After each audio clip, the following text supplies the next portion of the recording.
చేసుకుందాం. ఈరోజు ఒక మంచి తీర్మానం చేసుకుందాం. యేసయ్య పుట్టింది మన కోసం, మనకు అభయం కోసం.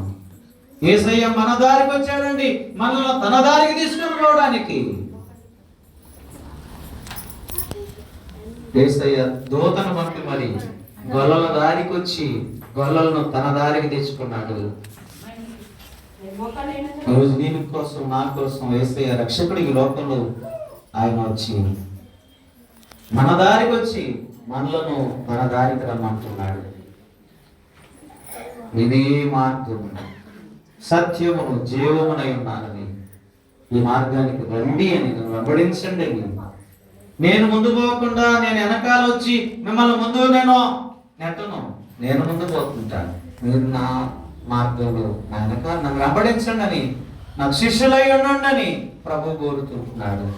ఆయన ముందుండగా మనకు భయం ఎందుకు?